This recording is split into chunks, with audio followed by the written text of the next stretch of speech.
ערב טוב וחג שמח לכולנו. אני מאוד שמחה ומתרגשת לפתוח את המפגש הזה, שמגיע אחרי יום גדוש בפעילות שבילינו ביחד במודיעין. שמחנו מאוד מאוד שהגיעו הרבה מיילדות והשתתפו, ושכולנו זכינו גם להיפגש פנים אל פנים וגם ליהנות ולבלות.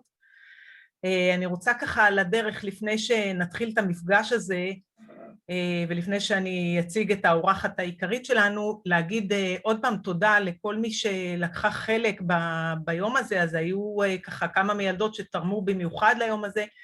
אני רוצה להודות לעדה בונה, הגזברית שלנו, לוורד דלל, שהיא מיילדת מהקהילה והיא מאוד מאוד פעילה, לטניה לוי, האחות האחראית בהלל יפה, ללאה מלמד, שהיא מיילדת מאוד פעילה מסורוקה, למיכל וולף, שהיא מיילדת מאוד פעילה מבלינסון, לאסנת מסורוקה, שגם הצטרפה אלינו, לסמירה מהעמק שהצטרפה ועזרה לנו, ליואנה משערי צדק, לאירי סמיר מאסף הרופא, לדינה ויינשטיין, שעכשיו תכירו אותה, תפגשו אותה ותזכו ליהנות מחדות לשונה ושכלה, למינדי לוי שעזרה לנו לתפור ולרקום ולטוות את המפגש הזה הנוכחי, לשירי נגר שעזרה לנו גם לארגן את היום בפארק וגם אותה תשמעו הערב, לליטל קרן מליסט שהתגייסה לעזור לנו עם הסוואטשרטים, וכמובן תודה גדולה לארי בלוך שעומד מאחורי המפגש הזה ועזר לנו להתארגן וגם לעשות חזרות וגם ככה להגיע יותר מהוקצעות למפגש שכזה. אז הערב נארח את בטי אן דייוויס, שהיא מיילדת קנדית באמת רבת פעלים. שלחתי ככה משהו קצר לגביה, אבל זה באמת אפס קצהו של ה-CV שלה ושל הדברים שהיא עושה. היא מעוררת השראה בהרבה אופנים, ואנחנו נשמח ככה ללמוד ממנה ולשמוע ממנה. תשוחח איתה, כמו שאמרתי, דינה ויינשטיין, האחות האחראית בחדר לידה ביקור חולים, שזה שלוחה של שערי צדק. וזהו, תכף ומיד הבמה תהיה של דינה. לפני זה אני מתכבדת להזמין את איריס רז, יושבת ראש ארגון המיילדות, שתפתח את סדרת הברכות. מאחלת לכם בהנאה.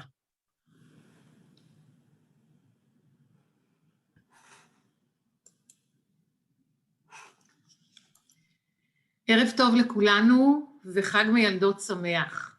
בדיוק היום לפני שנה היינו בעיצומו של השינוי הגדול שפרץ לחיינו בעקבות מגפת הקורונה. נכנסנו לסגר ויצאנו מסגר, נכנסנו לסגר ויצאנו ונכנסנו.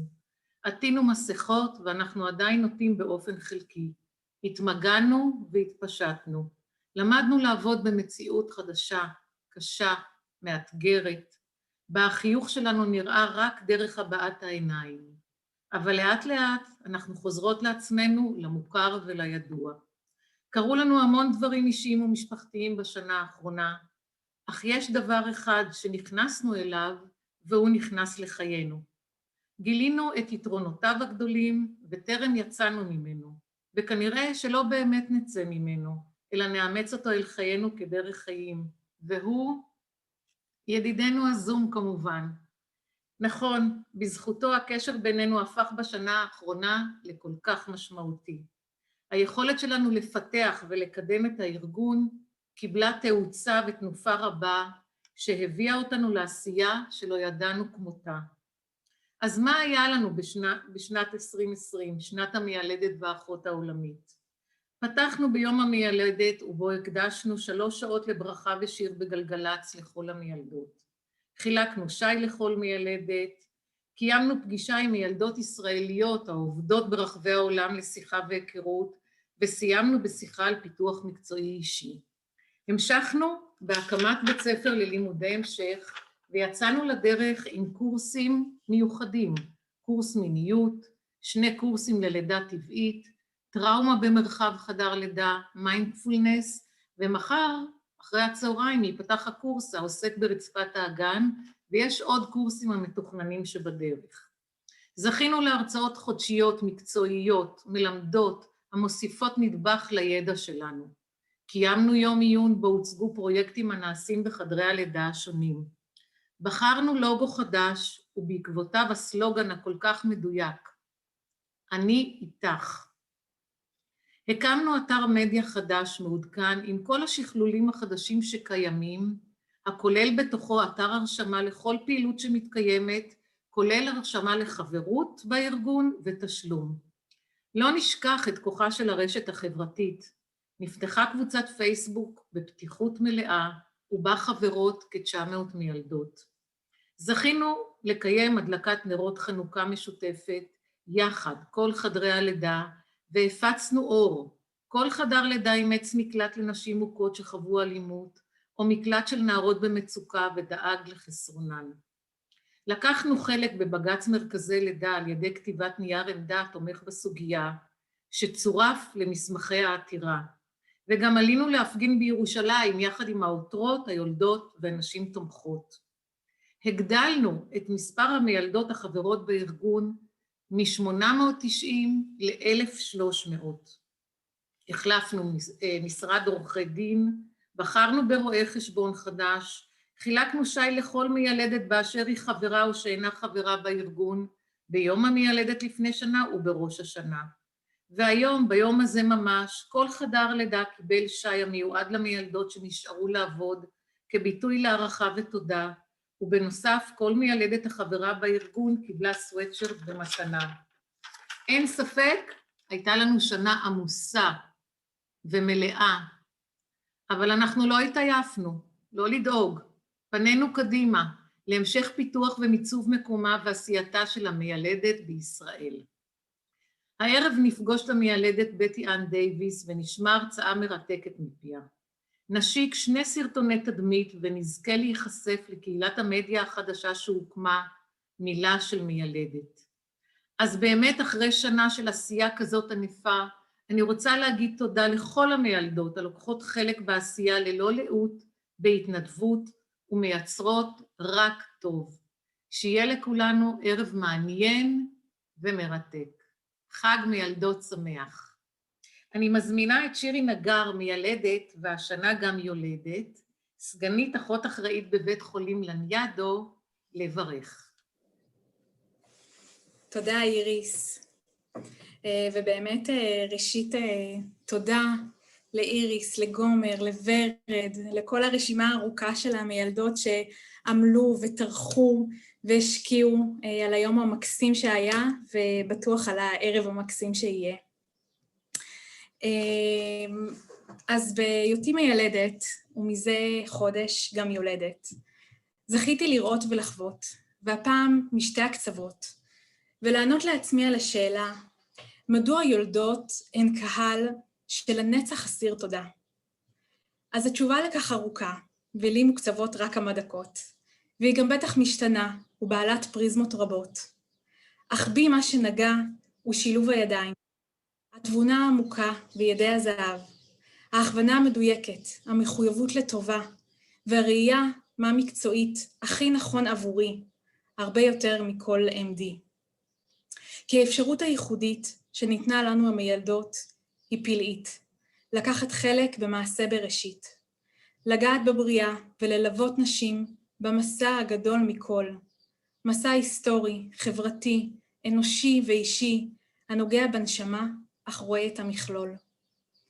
אז בשמי, בשם חדר לידה לניאדו, בשם היולדות בבתי החולים או בבית, ובשם קהילת המיילדות הגלובלית, מאחלת לכולנו שרק נמשיך לעשות טוב ולהיות גאות במקצוע שלנו. תודה. שמחה להזמין את נא ויינסטיין, מיילדת אחראית חדר לידה, שלוחת ביקור חולים, למרכז הרפואי שערי צדק. ערב טוב, תודה שירי.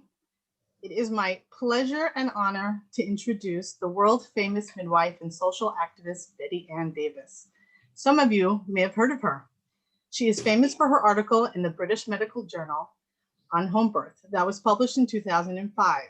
It was the largest prospective home birth article published in a medical journal. She even visited Israel. She was invited by Dr. Mark Laserman to speak about breech births in Beilinson Hospital and ended up talking about home births. She has also put out 3 edited volumes on birth models, all with Robbie Davis Floyd and other authors. Her latest book just came out. It's called Birthing Models on the Human Rights Frontier, Speaking Truth to Power. There's even a chapter about a coexistence group of Israeli and Palestinian midwives. Betty Ann, welcome to Virtual Israel. Let's start at the beginning. Can you tell us how you became a midwife? Well, before we do that, I just have to tell you, every Canadian, whenever they speak, begin by saying, we welcome you and acknowledge that we are working right now and sharing the ancestral traditional territory of the Anishinaabe Indigenous group of Canada. They originally were here and we are only settlers on this land. And even Parliament Hill, which is in Ottawa, is on unceded territory, meaning it was never actually granted from the natives. They did not actually, were not actually given this to us in their treaty, but they let us use it, which is really important for us to say. So thank you to them as well. Yeah, and I have to say I've been distracted, but there's a beaver down here, and if he comes back, I'll have to get up and show him to you. It's actually pretty funny. We can live in Ottawa, outside of Ottawa, quite close, and we can actually be 40 minutes, 50 minutes from town. I'm on call, but I still live out in the country. That's so cool. So you wanted to know how I became a midwife? Yes, let's start at the very beginning. At the very beginning, okay. I became a midwife when I was in Guatemala, traveling, basically hitchhiking in the 1970s. And I came across a very interesting group that had a natural healing school. And what happened was, as I was living there, we had an earthquake. And when the earthquake happened, and this was 1976, and even a little bit before, I was starting to do births for local people. But when the earthquake hit, it was terrible, and everybody's house was falling down. And we were cut off by avalanches. And I ended up learning from the traditional midwives. And I was there for 4 years. Wow. And you understood you had a baby over there in the middle of all this? And I had my first baby on the border of Belize and Guatemala in the middle of turbulence, because there were, at that time, Belize was considered British Honduras, and the British thought they owned it, and Guatemala thought they owned it. So my little baby was born in the middle of nowhere in a coconut hut. And so there you were apprenticing by the midwives? By that time, I was doing midwifery there, as well as with the midwives in Guatemala. I was actually starting to learn from one of the British midwives who was planted in Belize, because it was a British colony. Wow. And where did you go from there? So from there, and I think I might just share my screen at this point, because I hope I have the right one up, actually. No. Yeah, here we go. I'm just going to share my slides, because I think it's a pretty important thing right now to go to it.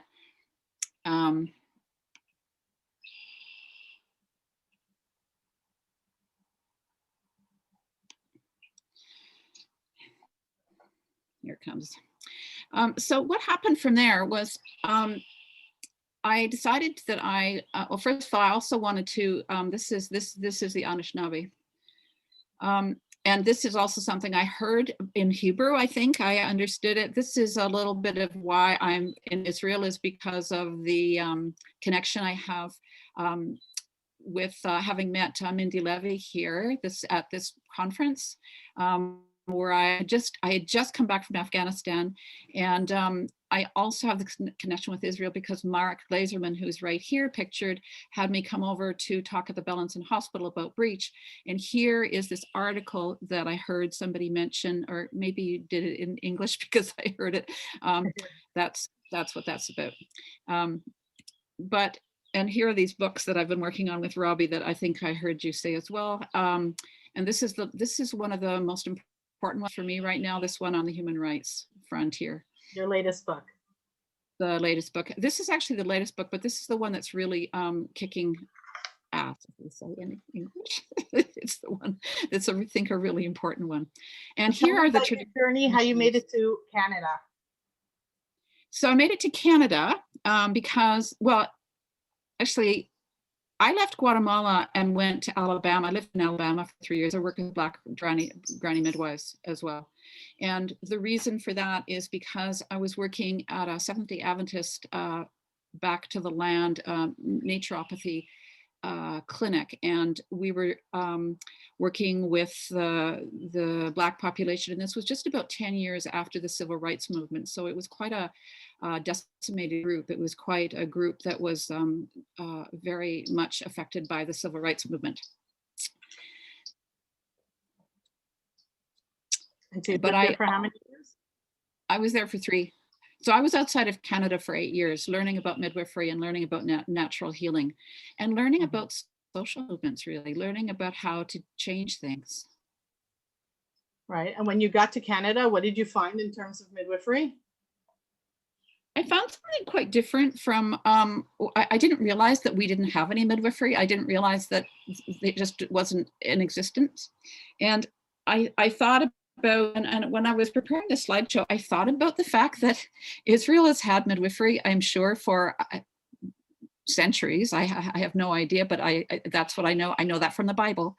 And I looked at Israel, and I just wanted to show you, see this little tiny thing here? This is Israel right here, where that arrow is. And I wanted to show this because I didn't realize how much bigger our country is. Like, look, this is Israel, this little tiny speck. But I also wanted to say that I think we have a lot in common, because I looked up the Human Capital Index from the World Bank, and that what that is it basically, it looks at the potential for children or babies born today, depending on their the health and economic growth and education of the population, where they will be. And you can't see this, we can see it right here, but this is the slide from Israel, and the one you can't see over here. But Canada's almost exactly the same. Our Human Capital Index is really similar, which means we could come to the same situation that we could end up in the same place very easily. So I think maybe one of the things I have to say today is, you can have midwifery like we have in Canada. I think it might be useful. That's fascinating. We also, I think, we also have this history, I think, of patriarchy. Israel doesn't have the history of colonialism, but that is something that is very integral to the Canadian tradition, unfortunately. And we also have, in Canada, we have these waves of immigration that occurred, starting in the 1600s. But my mother was Ukrainian, and so I'm really of Ukrainian descent. My dad was of Welsh, British descent. And so we've had Slovak descent, lots of Europeans, then we have Asians. We have a very mixed cultural situation, but we had no history of midwives. Well, Israel also is very much a melting pot of immigrants from all different places. There are some indigenous that are here for generations, but for sure there's a lot of immigrant population, and has brought, also their influence to midwifery here. But how did Canada how did the modern midwifery in Canada happen? Well, people often think that we had midwifery. When Canada was being settled, we had indigenous midwifery, but we had no other midwifery. We had people that were coming over, these different immigrants would come over, but this male medical profession was starting to take over. And what happened was, we had I won't go to that slide yet. We ended up having a real hodgepodge of people. The midwives that were coming over with the settlers didn't speak English, and so they were not very politically ready to do anything, and not politically astute enough to try to get what they wanted established. Mm-hmm. And just so you understand a little bit about the context here, these are two pictures. This is a picture of my two nieces. And I really like this picture because I think it really shows Canadian core values, because Canadians typically are considered to be very polite. We're always suggest that we are a different group than the Americans. We're not brash and bold. We do as we're told. And there's actually a joke in Canada. How do you get 50 people out of a pool? And the answer is, say everybody out of the pool, and everybody will go. So when COVID hit, we just ended up, everybody said, oh, we have to put on masks. Okay, sure. We have to do, that's who we are. It's a very different grouping from Americans. We always have to distinguish ourselves from Americans. The other good stuff about Canada, because let me get on a bit of a podium here, is we've got democracy, we have freedom, we have peace, and we have law and order. That's what we pride ourselves on. You're talking to a former American, you know that. Yeah. And Israelis. Yeah. And so the other thing is, so we encourage refugees to come. And one of the interesting analogies between Canada and the States is that the States always emphasizes that they're a melting pot, and so they try to make everyone American, and everybody has to pledge to the flag in the morning. Canada has pretty well almost always talked about the fact that we have, we like to think of ourselves as having what they call a vertical mosaic, where we try not to assimilate people. And so like my mother, my grandmother never spoke English, never. She came to Canada, she lived here, she grew up, have a whole sordid history, but she had 7 children and homesteading. She never learned English because she was out in the middle of her Ukrainian settlement out, in Manitoba. Wow. But the other thing we have a real core value is in our healthcare, we have universal healthcare. Another thing that very much distinguishes us from the Americans, because we've always believed that we have a socialist government, and we're quite proud of it. And we have a belief in bureaucratic structures and belief in social justice. But here's this downside. We have this very deep, shady history. We have this deep history of residential schools. I don't know if people in Israel know about this, but here is an example of what happened in 1867, actually. The Fathers of Confederation, our first prime minister, declared that they would move all Indigenous people to these residential schools. And you notice down here, these are the teepees of the families whose children had been robbed from them, and they came and they started settling outside of these schools. That's one of the reasons why they changed.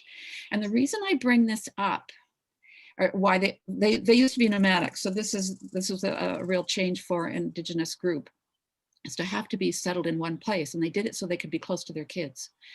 But you can understand when you've got a history of being taken out of your settlement for school, then being taken out of your settlement, especially from up north among the Inuit, to have the privilege, quote unquote, of a birth in the South was not met with great enthusiasm by the Indigenous people, by Inuit.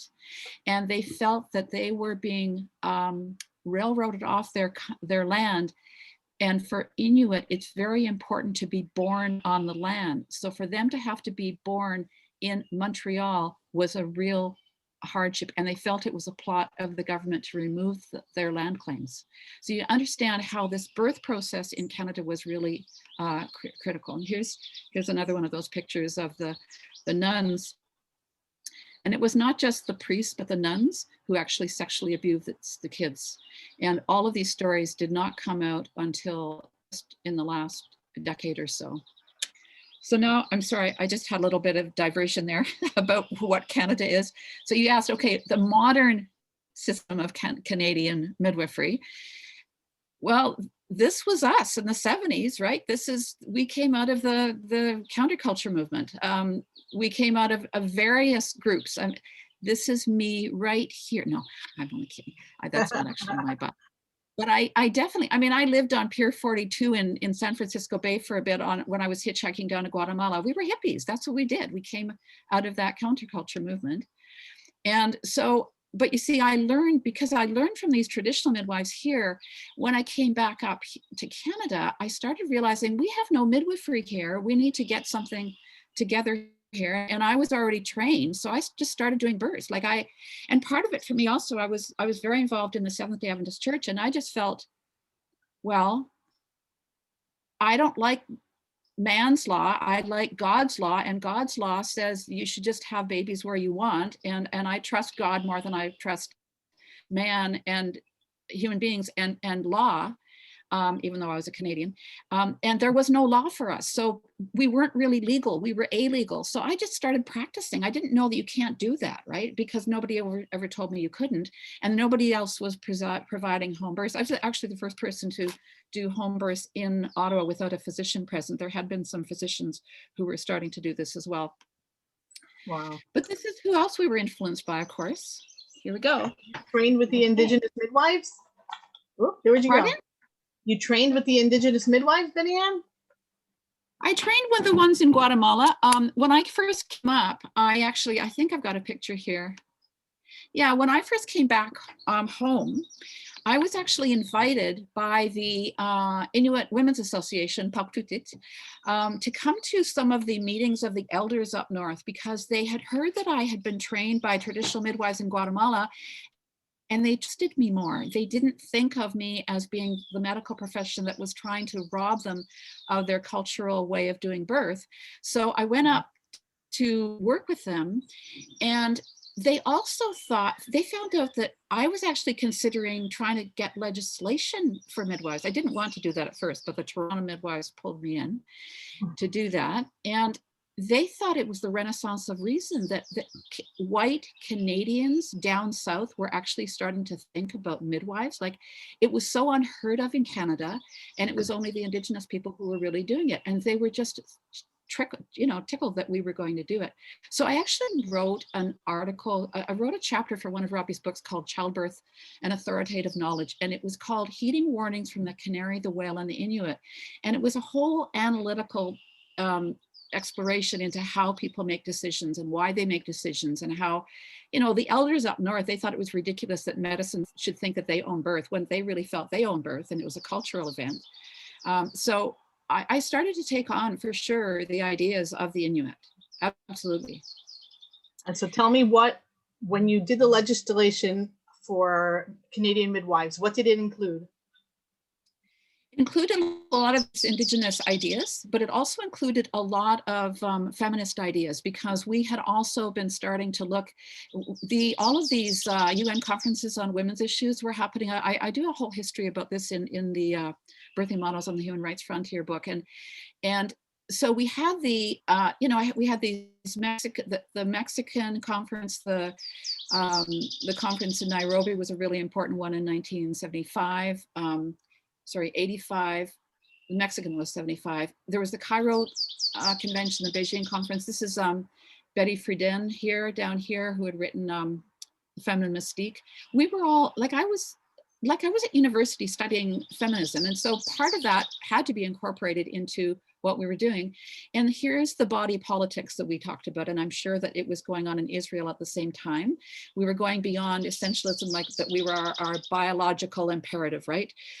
We felt that our body is a site of both normalization and resistance, a site of social experience and political resistance. And we always thought in terms of how either you can consider your body to be a source of oppression or a source of power. And so we decided it was going to be a source of power. That was our mantra. That's amazing. But here's the other piece.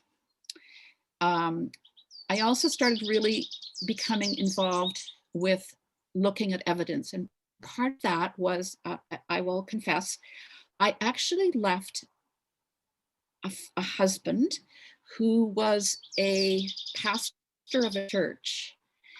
I left him and a few years later discovered this amazing epidemiologist. And so I ended up becoming very scientifically based and oriented. And it was a real turning point for me. And I think that really evidence epidemiology is one of the most important allies for midwives. And it's something that Canadians harnessed much more quickly than the American midwives did. And so it was very important to us, basically. So here is the legislation, what we were looking at this point. We had this history of colonialism, and we were starting to question it much more in the 70s and 80s. We had the counterculture movement, we had the feminist movement, and we had the whole revolution in epidemiology. So that is how our legislation started. Wow. And I'm going to stop sharing the screen because I want to talk to you a little bit. We were going to talk a little bit about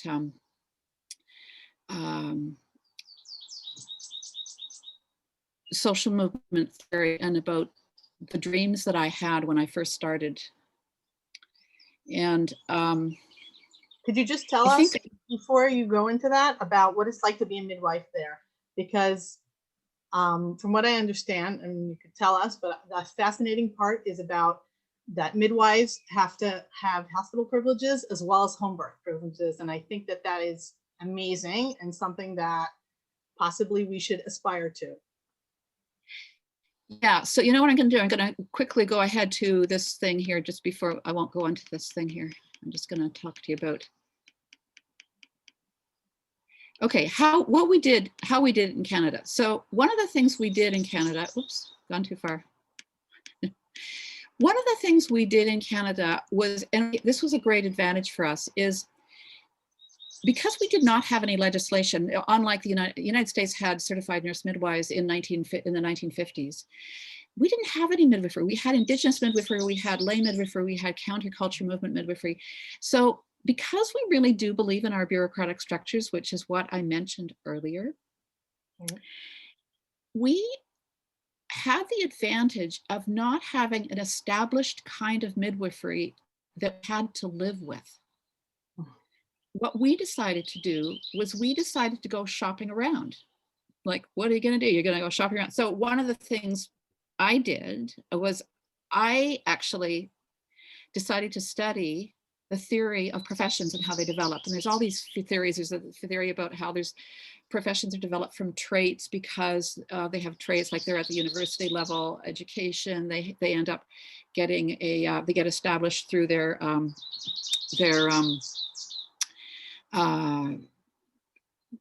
societal norm of being a really important part of the society. There's a theory about, it's called the Neo-Weber theory, Max Weber's theory, which is that, professions just usurp territory from one profession and they create an exclusionary club, and they stake out they monopolize a certain jurisdiction, they stake that out, and they keep other people from coming in. And then there's the Marxist theory, which is that professions are basically from the dominant class. And then there's the fourth theory, which is that there are gender-based professions like midwives and nursing, and then other ones are in different genders. And I looked at all that and I thought, I am not really interested in forming a profession that's trying to usurp other people's territory and trying to be exclusive, because we came from a social movement of women wanting to help other women at their births. Mm-hmm. And I thought, where am I going to find the proper literature to figure out what I want to do? And I found it in the social movement theory, because there I found these four theories. And one of them was the classical strain theory, which is that there's some strain in society, and then you have to go and you have to run to kind of help that strain and repair it. So for the civil rights movement, it was African-American people are not getting their fair share. They should be treated like human beings just because of the color of their skin. They should not be segregated. And so that was a huge movement, as you know, in the States. And because I was working with the Black women in Alabama in the late 70s, it was not that long after that movement. The feminist movement was one where we were trying to have women have their equal share. And so I started realizing that that's a really important thing for us to do. But the classical strain theory is that there's a strain in society.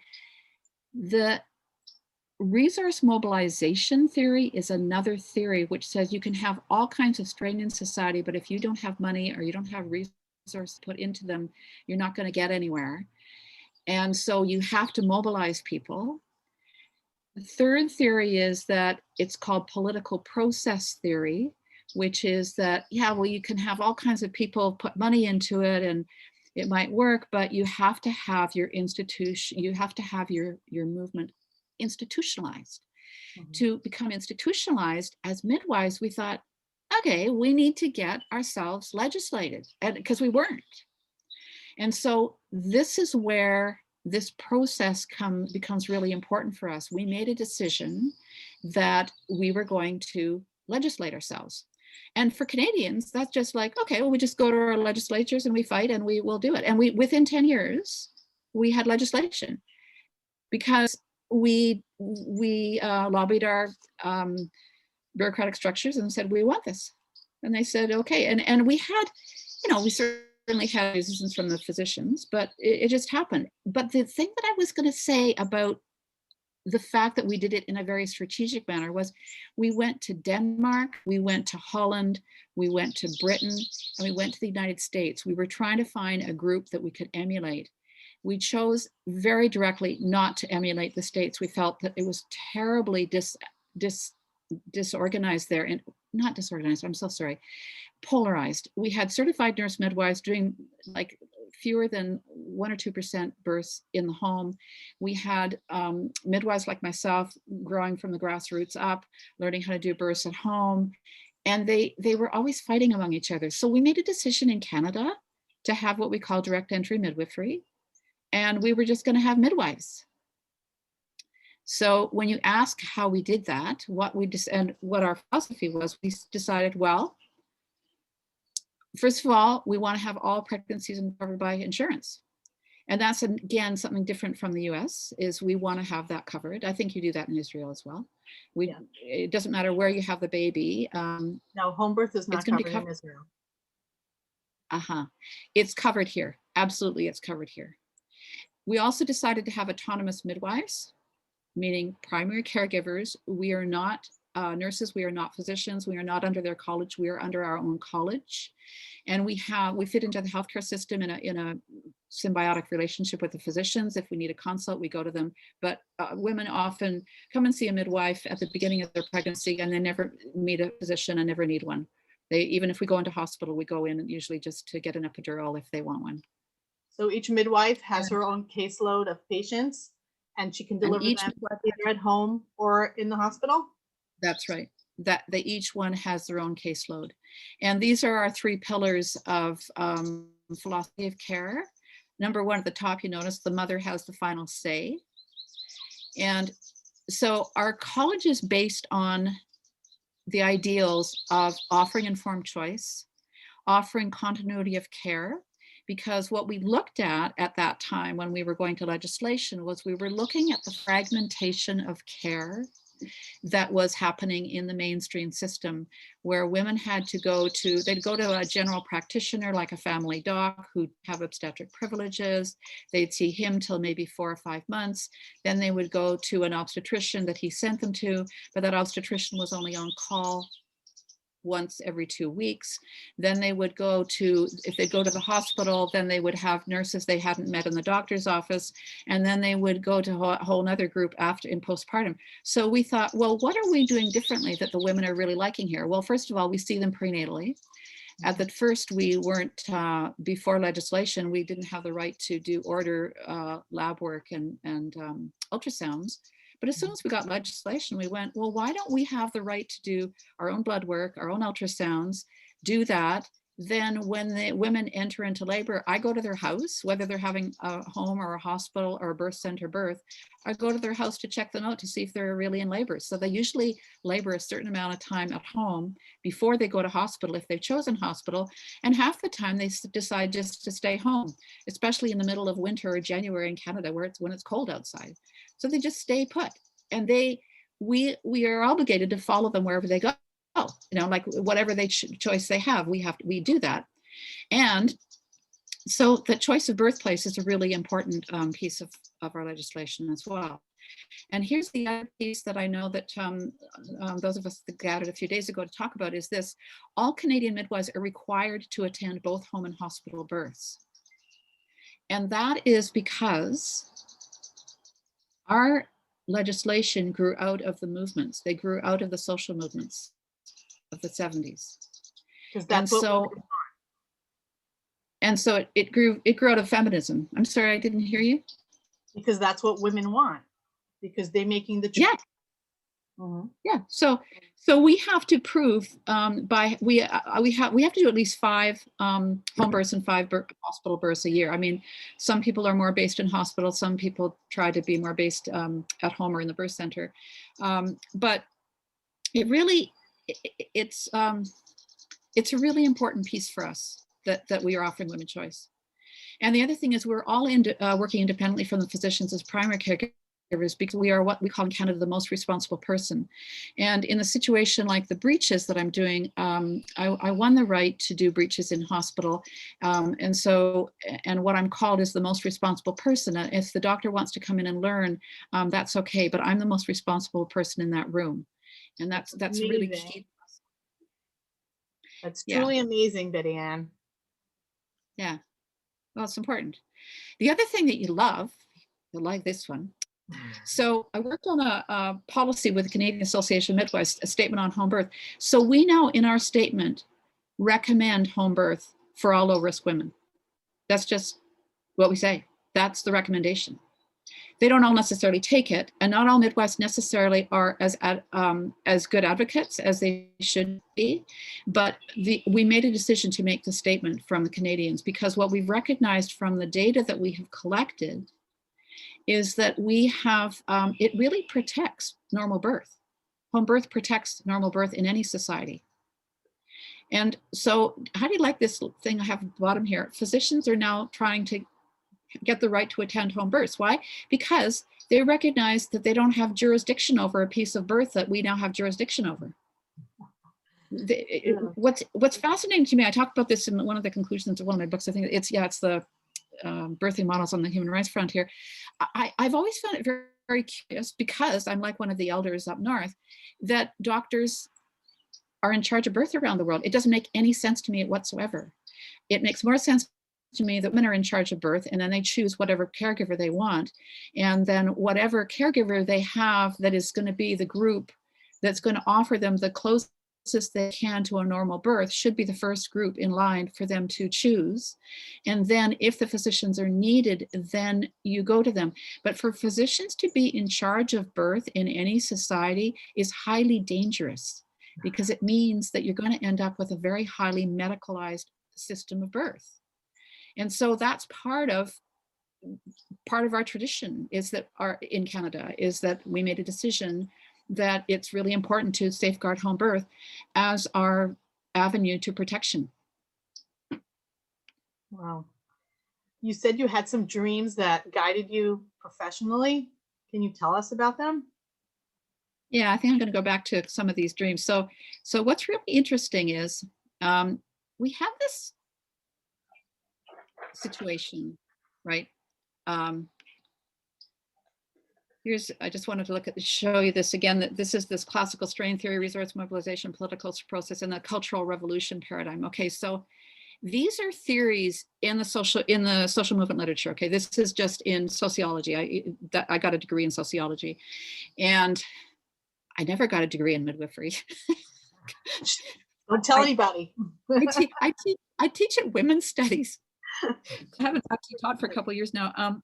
But the reason I went to social movement theory is I felt it's really important to change the paradigm. And that is the fourth theory of social movement theory, is that you need to change your paradigm. And so, and that's actually, that theory comes from France, of course, because they're into that type of theory. Comes from Alain Touraine. So for me, how do you change a paradigm? How? Yeah, we need to change the paradigm. And one of the things that I recognize, and I actually wrote I guess in this, let's see. In this book here, in Mainstreaming Midwives, this is like Robbie and I have lived together for like 35 years. I've always offered chapter for her book. So she ended up actually basing this particular book on the article that I wrote on the chapter called From Calling to Career. And because in it, I talk about these theories of professions and the theories of the social movements.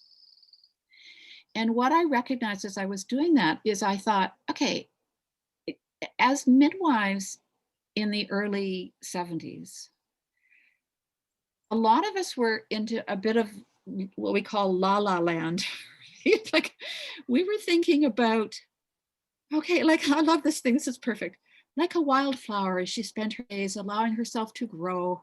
Not many knew of her struggle, but eventually all knew of her light. And I have to say, like, I really felt that this was a spiritual thing. I still think of it as a spiritual thing, but I thought of birth as a spiritual thing. That's why I was so in La La Land that when I came back to Canada, I wasn't thinking about legislation. I thought it would taint midwifery. I thought it would taint what we would do. You also need to know that when Ken and I did that, the study we did, it was largely on American as well as Canadian midwives.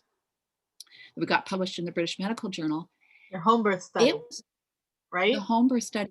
It was really, really hard to get people to get the midwives to collect data, because they felt that birth is magical. Why do you want to taint it with statistics, right? like this is real. This is especially California. And so Ken and I ended up going to the Midwives Alliance of Northern America meetings, and we'd have to put on skits to kind of make it fun and make it funny and cajole them into collecting this data. Mm-hmm. So part of that is that midwives, I think, who are thinking about the spirituality of birth and birth and midwifery as a calling, end up being, I notice I spelled primarily wrong there, but they end up being here, like Anime has been, and like I was at the very beginning of this, search into my midwifery career. And this lovely traditional midwife up here in the left corner, she was part of an exchange we were doing with the Guatemalan midwives. She actually, this is in Ottawa, she actually came into my women's studies department and gave a talk. Mm-hmm. And she did this wonderful talk about how she had become a midwife because she was very sick, and she didn't know what was wrong with her, and she kept thinking, oh, I think I have to go and do somebody's birth. I think I have to become a midwife. And she noticed that as she became a midwife, her headaches went away, and various things that she did went away, and she realized that it must be a calling. And traditional midwives in many countries that I've worked in, and many countries that Robbie has also done research in, have this sense of a calling. And this one wonderful woman down here, she was one of the African-American midwives, Margaret Smith, and she was also very much serving her community. And I feel really, I think that the traditional midwifery that we have is something we need to really preserve. I think that Israel could use a few of those. So this is the other way that people go into our career, right? They go into it as a career, not as a calling. They go into it. They search for the best school. They go to Harvard. They go to McMaster, and that's in Canada. They go to York. They go to all these schools because they want to become a really important entity. They want to use the science. They want to be well respected. And one of the things I say, and this is a dusty road where I dreamed up some of these theories in Afghanistan. I just feel like sometimes when people go into midwifery because it's an aspiring career, or because they have aspirations about a spiritual calling, I think that they end up going through a long, dusty road and they're not really happy. And one of the things that I found when I studied social movement theory is I recognized, the reason I think that I find myself there is because as a midwife, I straddle two spheres. I straddle the career and I straddle what else? I straddle the career of a social activist. Because one of the things we do as midwives is we have to try to help women get what they need and what they want. And we are constantly struggling with how we're going to work the system so that they can get what they want. So that is why when we went to legislation, we said, we're going to work to get these midwives these women what they want. And we have to keep coming back to those pillars that we have created called informed choice, informed continuity of care, making sure you're invested in women by knowing them all through their pregnancy and their birth and afterwards. That's the rationale behind continuity, is investment in that individual woman. So here is my synopsis, is that women who are, a lot of the midwives are very, they just don't, if they're only going into midwifery because it's a calling, then they become really disillusioned when women don't really want to follow the women are just trying to have a birth. They're not really interested in following their transformative lifestyle that they're trying to get them to follow and change everything they're doing. I mean, I certainly try to do that too. I help women with their nutrition and whatnot, but they're not always in that space. And I've actually had apprentices when I was early in my career who left because they didn't feel like that the women were living up to their spiritual aspirations, which is crazy, but it's real. So here to me is what makes me happy, and what makes, I think, a lot of the midwives in Canada happy is understanding this engagement in social activism. And it's certainly a calling and a professional mission, but you have to stand up and be counted. And for as Canadians, we have to believe that we can change government policies. We have to believe that we can change what we are doing in our whatever jurisdiction we are in. What if it's I think your whole country is based on a very similar system. In Canada, each province has its own system. Certainly we exchange ideas and that's why across the country, we all made a decision that we were going to require home birth as part of our continuing profession. Mm-hmm. But here I think is the other piece that's really, really important. And I got this term, never whisper in the presence of wrong, from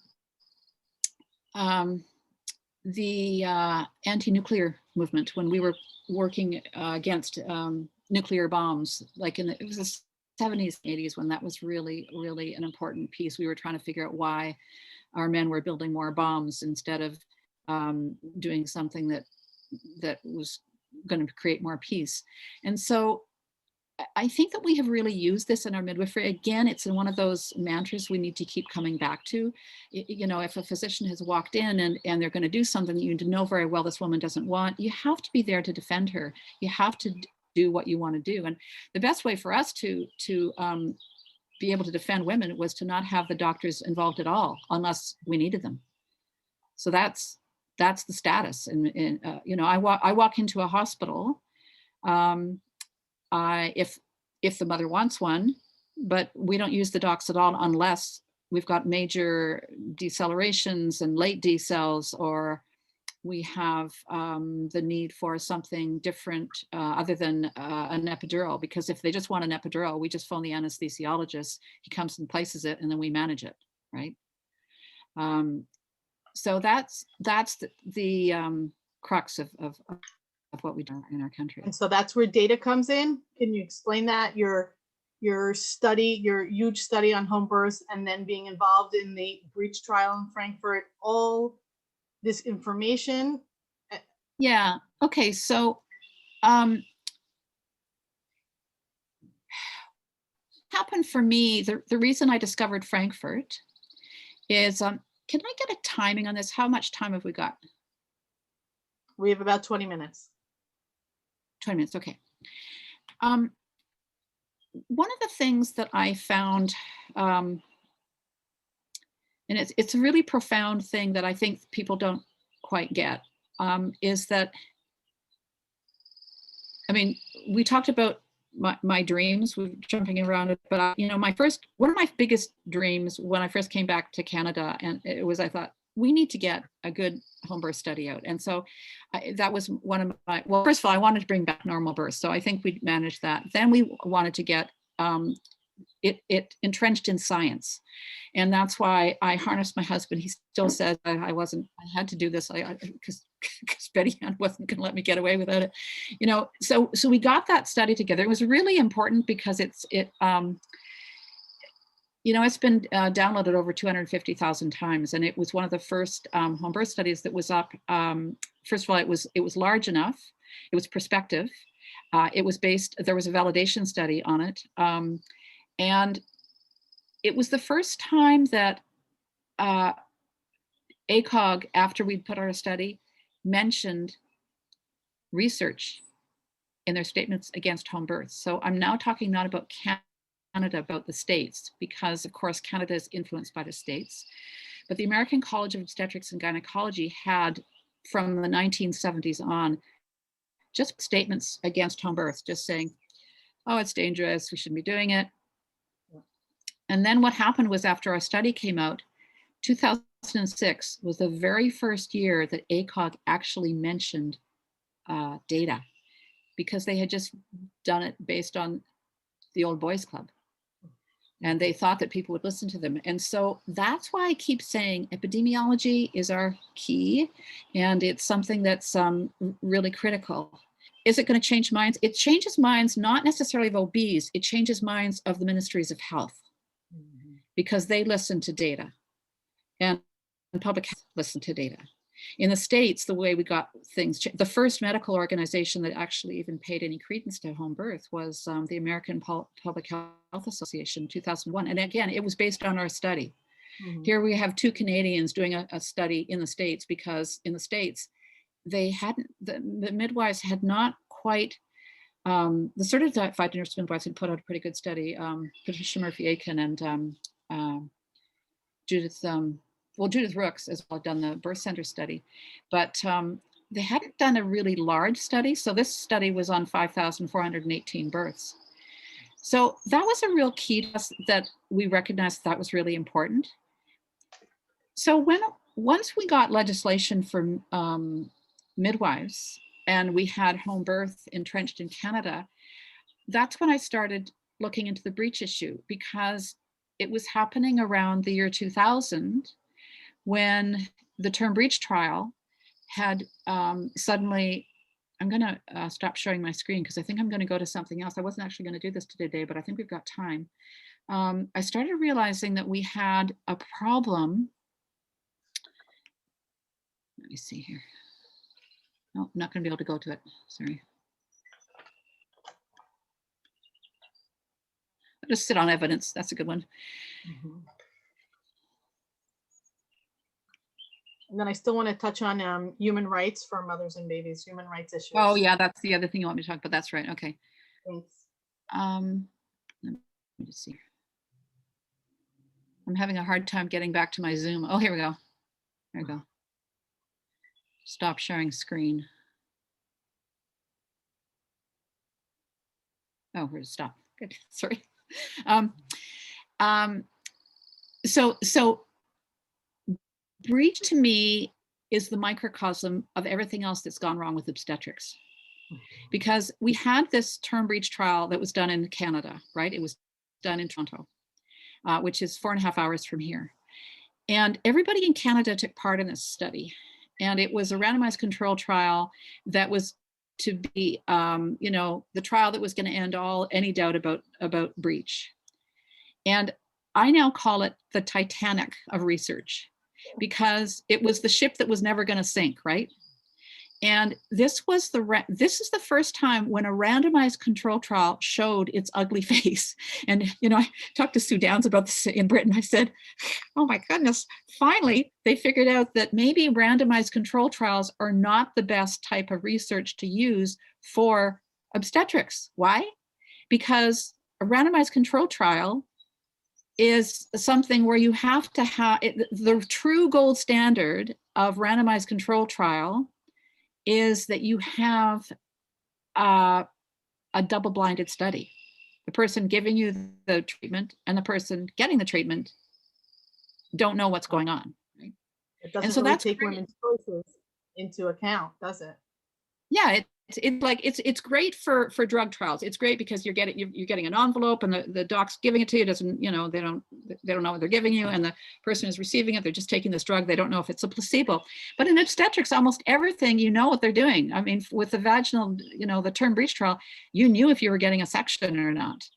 And so for me, Ken and I have always, Ken's my husband, epidemiologist, he and I went to Oxford in 1991 together. We took our 4 kids, we put them in school. It's great, it was crazy. And we hung out with Ian Chalmers, who was headed up the National Perinatal Epidemiology Unit. I was studying about Indigenous people. I was going to Rhode and the Bodleian Library. It was quite an amazing time.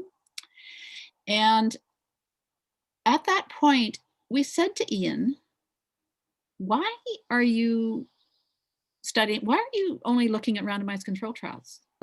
Because we thought we can't do a randomized control trial on home birth. You're not going to convince anyone. And that was later proven by that Dutch researcher who showed even in Holland, you can't do it.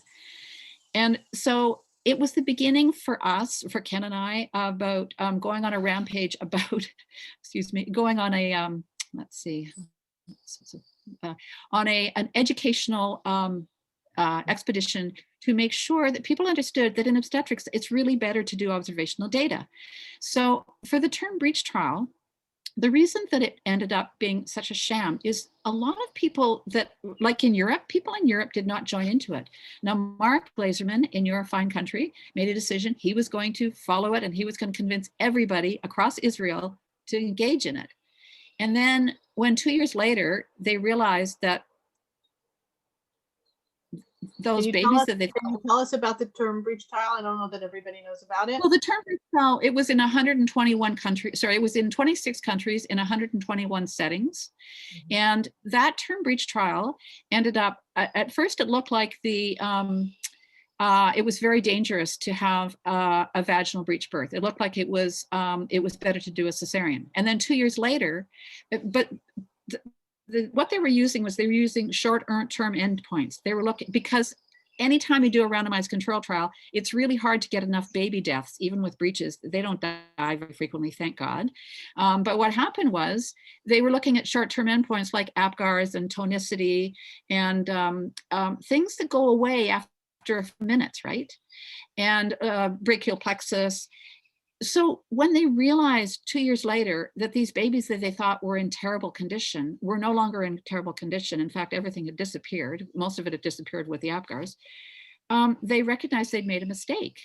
So Mark, to his credit, your Mark in Bedlinson Hospital in Tel Aviv, said to Mary Hannah, you should rescind this article. Well, she didn't do it. And I was totally embarrassed. And we were all the Canadians were going, oh my goodness, she's not rescinding this trial.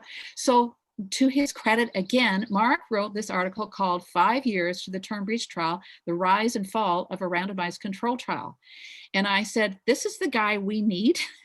So I brought Mark to Canada, and I brought the Frankfurt team that I'd gone to visit when I discovered that Frank Leuven was doing births the way I learned from traditional midwives in the upright position. I said to Frank, if I can work on your data, because I need it, because none of the traditional midwives don't have enough births going on. I can learn from them, but they can only explain to me why they're, the traditional midwives taught me, okay, well, when you've got a birth that's going okay, you throw a rope over a beam and you dangle, but when you have shoulder dystocia or you have a breech, you fall over on your hands and knees. Now, how did they know that? Because they'd watched it for centuries. They got it from their mothers, and they knew what to do. So when I found out about Frank doing this birth in the upright position in Frankfurt, I went to him and he showed me these videos, and I said, I could have kissed him. I said, you're doing births the way I learned from traditional midwives. Why isn't anyone else doing that? He said, well, because we never thought of it, right? And I have a whole, I do hours about this, about how it started with these guys that just didn't realize you could get up. So based on all that, you got privileges in Ottawa to do. Yeah. So because I had done all this work in Frankfurt, and because we had a huge conference here, we had a breech conference. I brought Mark from Bedlinson, and I love to tell the story that Mark came and said, ooh, I feel, because it was organized this, the women that were having unnecessary sections, and Marx came to me and said, I feel like I'm in a social movement. And here's this man from Bellinson Hospital with 9,000 births a year. He's in a suit and tie. He speaks Russian, Hebrew, English, German. And I said, Mark, you are in a social movement. And he totally enjoyed it. And then he came back to our Washington conference as well. So then he asked me to come to Israel. So I ended up going to Tel Aviv. So I went with the Frankfurt team to teach Mark how to do this. But what's interesting is, then he wrote me later saying, I can't get people to change, Betty Ann. I said, well, Mark, that's because you spent so many years trying to get them involved in the randomized control trial, and now you're trying to change them back. And it's much harder to change people to go back to doing less intervention than to convince them to do more intervention because of the liability. So you're going to need the midwives. You should get the midwives in tow, and you should get the women like we did here in Canada and change it. The midwives are doing 90% of the breaches now at our hospital in Ottawa. Yay. And the doctors are still saying it should be done by section. I'm going, well, you want to just check it out over here in our room? I mean, we invite them in, but what we're finding is it's really hard because they often want to come in to criticize rather than learn. And so we're kind of safeguarded about it because we've got to protect it again. Like we're on constant vigilance. So do we want to go back to the human rights thing? I'm sorry. Yes, please. We only have a few minutes left. Okay, so I just wanted to tell you that my philosophy also is very unlike the neoliberal philosophy. You know, the neoliberal philosophy is that it basically defines human progress in terms of economics and in terms of whether the large corporations are making enough money, and they feel, if you've got large corporations in your country that are making enough money, you're doing well, as opposed to looking at the weakest of the weak and whether they're doing well. And so I define progress in terms of human rights. And that's exactly what that book was, the Birthing on Human Rights Frontier, is it's talking about the need for us as midwives to speak truth to power. And so in terms of human rights, it's amazing now how many countries, just since 2005, have created human rights tribunals. And we have, I think I have something here. We've had a few, so we have had our very first case in 2009.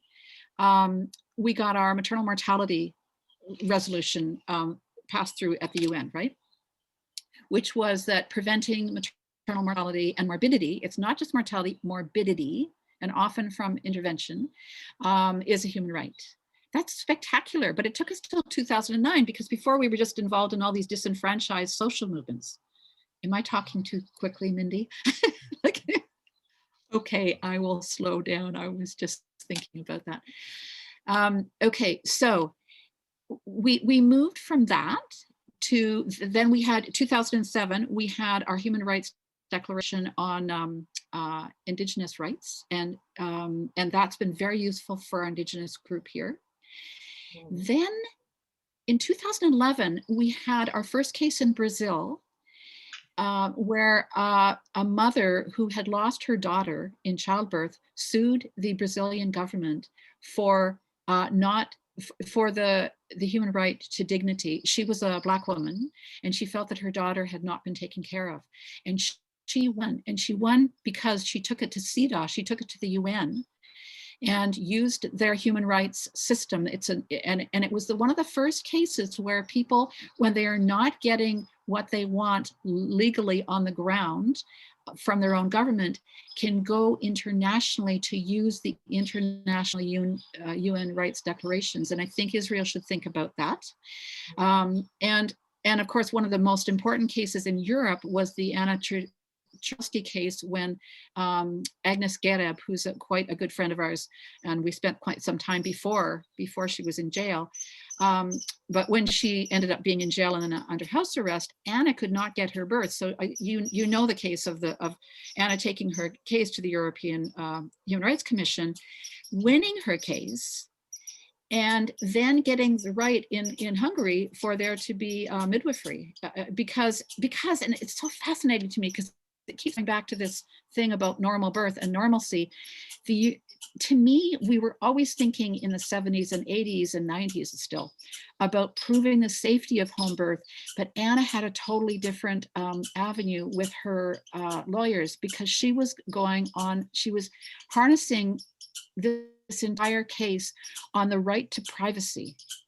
And the European court ruled that they had never thought about the fact that in the Middle Ages, you didn't need laws for privacy in childbirth because you just had them. But now when everything is regulated up the yin yang to everything, on everything, you have to actually provide laws that will put in place something that can protect women's privacy during childbirth. So they made a decision to, well, she won her case against the Hungarian government. So that was a really important case. So I think that it's time for us to do that with the breech issue. I'm considering some things here. I can't get into them yet, but I feel like, yeah, we've moved from, I mean, it's my philosophy has always been about saving normal birth. So I originally wanted to do something about home birth. We did that. We got things legislated here. We got our huge study out. It's been well downloaded. We've got several other studies out since in Canada. The Netherlands is the great one. And so now I'm moving into breech and bringing back breech.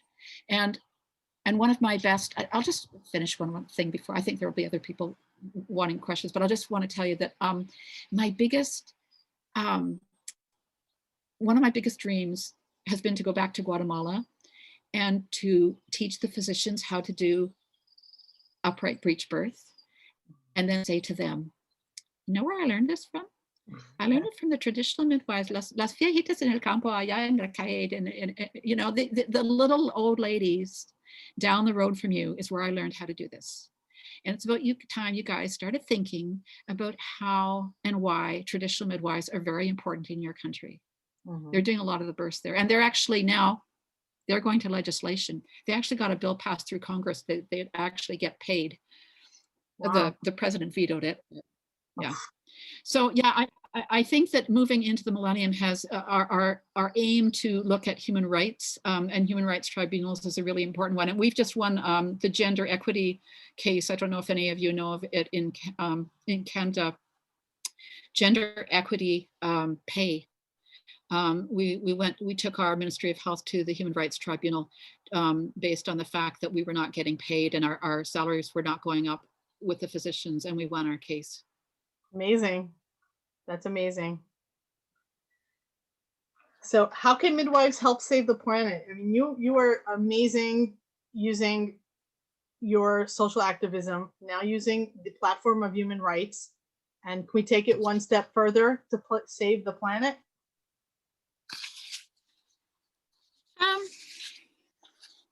I think just by taking back normal birth, that's the most important thing. That's the basis of this whole talk is you gotta use whatever you can. I mean, whether it's a social movement, you have to get with the women though too. You have to have the women working.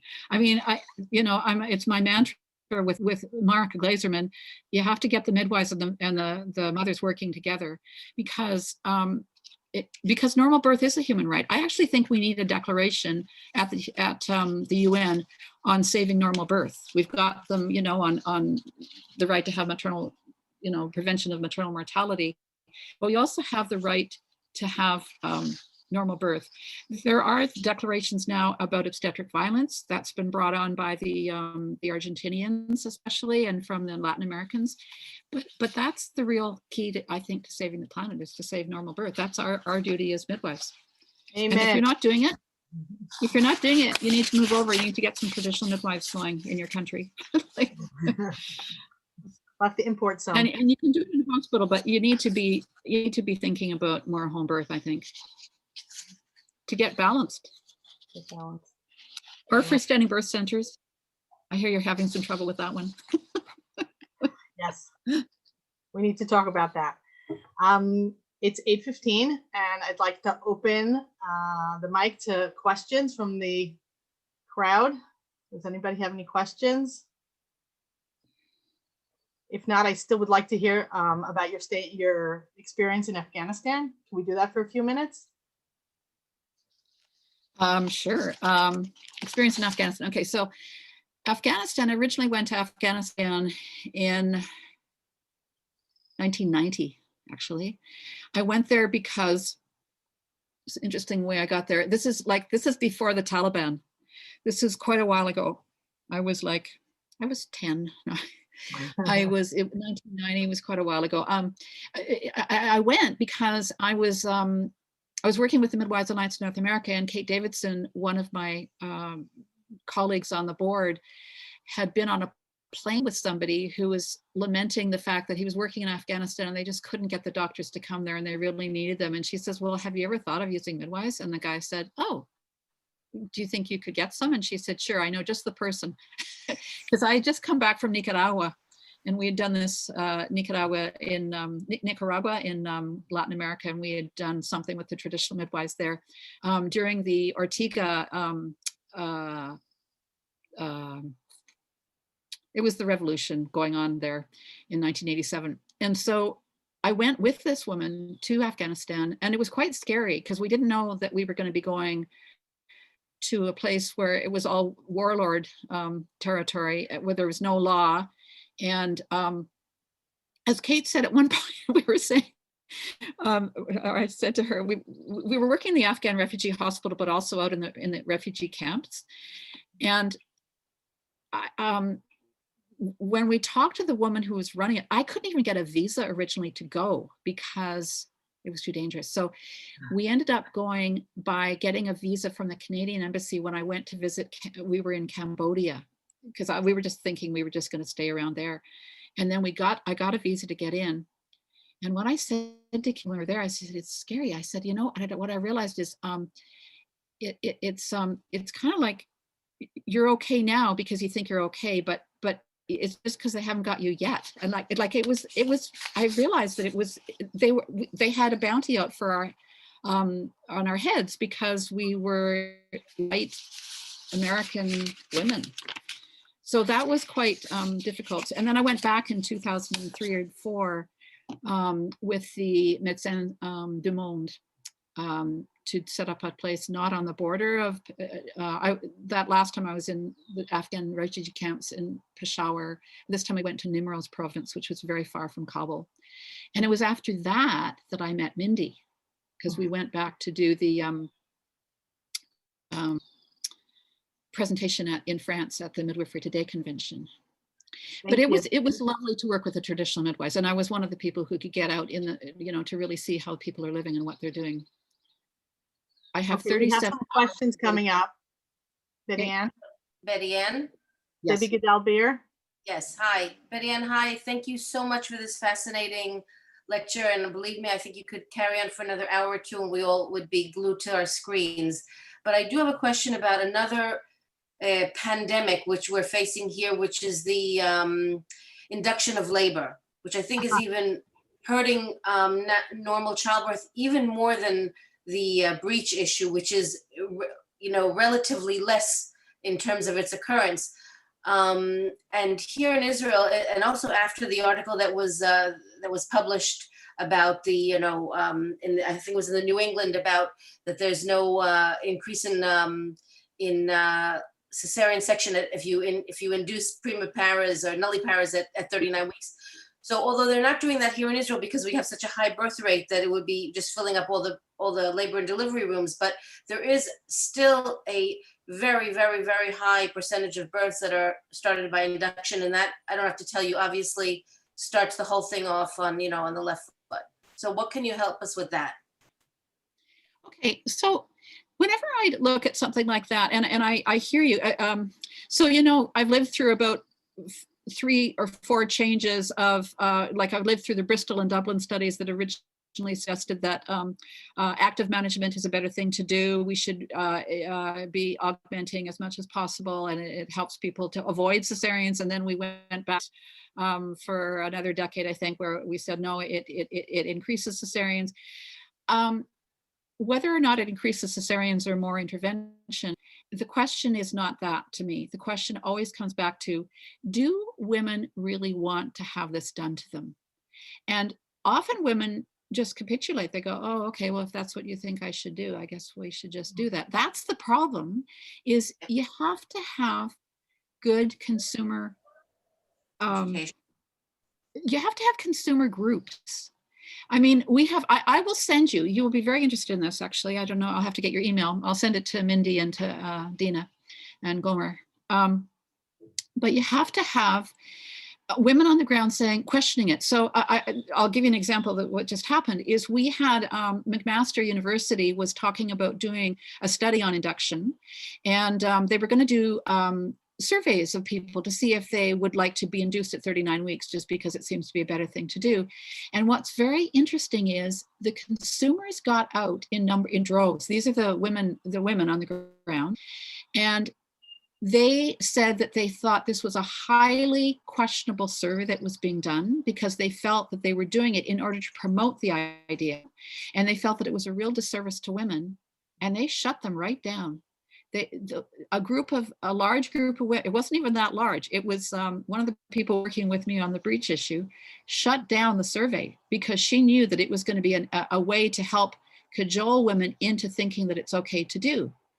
And so it does come back to this idea of, do we want to have a medicalized system of birth, or do we want to continue to have normal birth? And if we're going to continue to have normal birth, yeah, a study might say, well, it might be better if you do this, but just like the randomized control trial for the breech and this thing in the New England Journal, that's fine.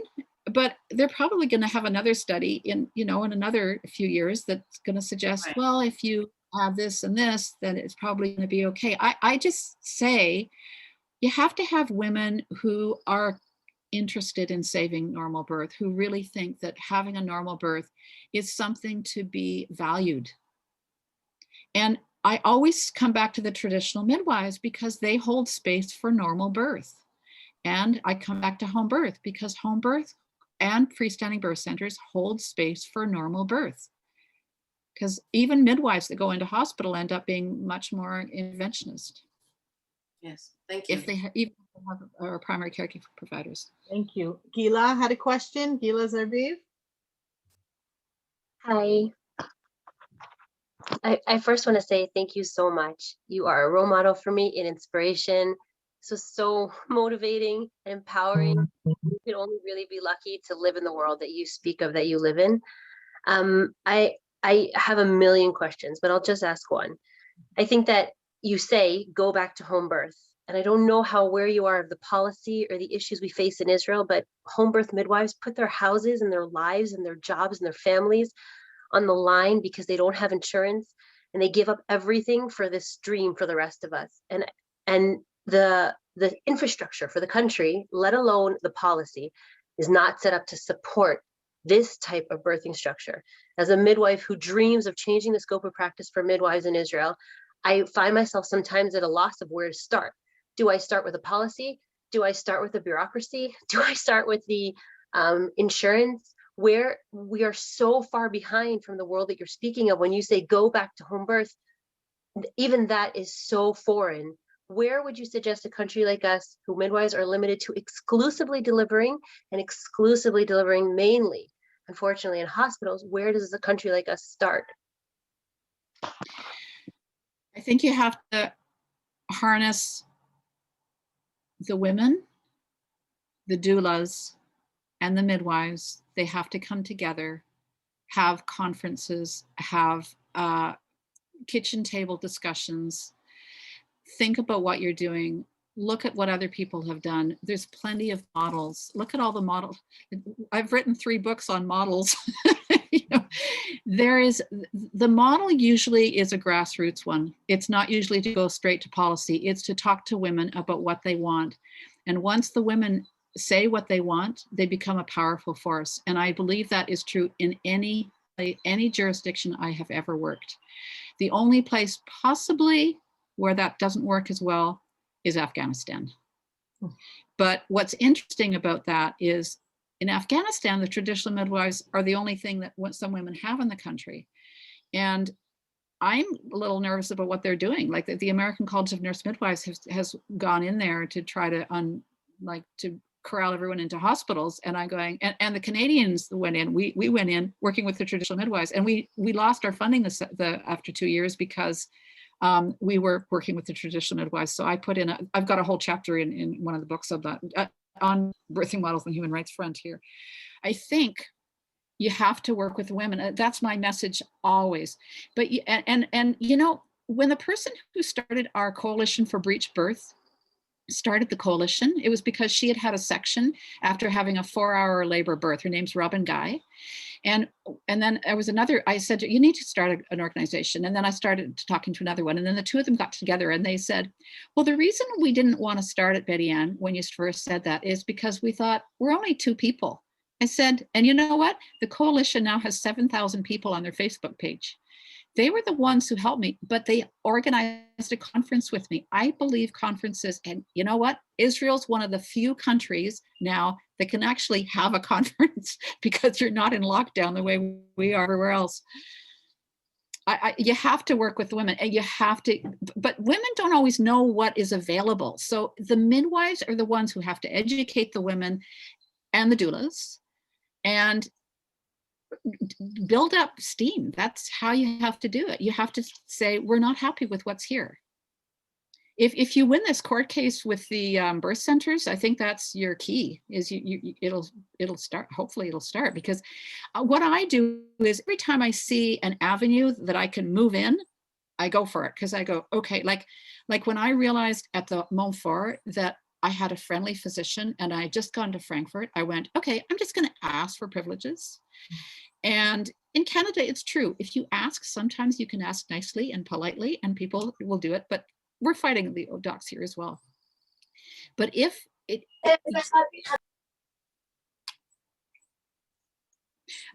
so what I think is that you, because this court, I would dovetail anything on this new court case. If that court case if you win, then move in and say, okay, we don't just want freestanding birth centers, we also want home birth.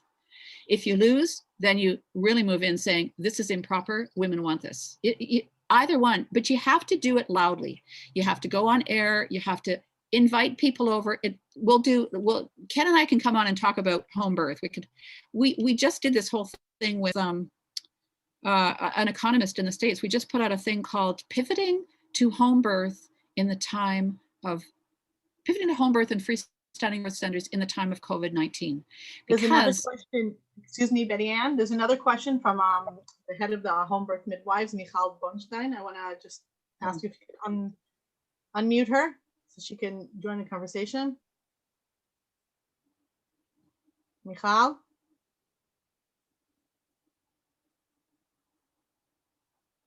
Unmute. Okay. Hi לכולם, hi Betty. Hello, can you hear me? No, come a little closer, please. Barely. I think if I come closer, I'll hear you. את לא שומעים אותי טוב? Now we hear you. Okay. So Betty, you remember we went swimming together in the Tel Aviv beach? Yes. Hi. Hi. We heard about the conference for breech birth through rumors, through the doctors. And once we heard about it, the home midwives, immediately we called you up and we asked you to come and talk with our organization, that we arranged it within 3 hours. And you told me, please take me to the beach. I've been closed in this hospital for 4 days or whatever, and I must go to the beach. So we drove to the beach and you jumped in the water. It was pretty cold and rough. And then unfortunately, somebody broke into my car and stole all your passports, computers, and everything. There was no talk with the midwives, and it was a really unfortunate thing. We just went out for dinner after that. So yeah, but still there was an influence for that conference, because 3 days after the conference, I had a home birth, and this lady suddenly had a breech, And I took her to the hospital because I don't know how to deliver a breech. I have no experience and we're not allowed to either. So I got to the hospital and she was like 10 centimeters and they were saying, oh my God, we need to take her to the operating room. And I said, hey, didn't you go to the conference in Bellington Hospital? And they said, oh yeah, we've been there. And I said, okay, so let's do it. She's ready. She's gonna stand on all fours and let's just do this. And they did it. It was amazing, you know? So that was great. Yeah. And then you actually took care of a lady of mine that I escaped her from the hospital where they wanted to have an operation, and we smuggled her to your hands and you helped her do turnover of the baby, and then she had a home birth. So that's all that happened when you were here, which was quite exciting. That's great to hear. Yeah. Nice. Thank you for that follow-up. Yeah, and I want to take this moment, you know, this time where you're sitting here with us like an elder of the tribe of midwifery. And I think from what I know, most midwives, when we talk about our work, we have this really strong, special sparkle in our eyes, and we really have a calling, and everyone has a different way, a different place where she does it.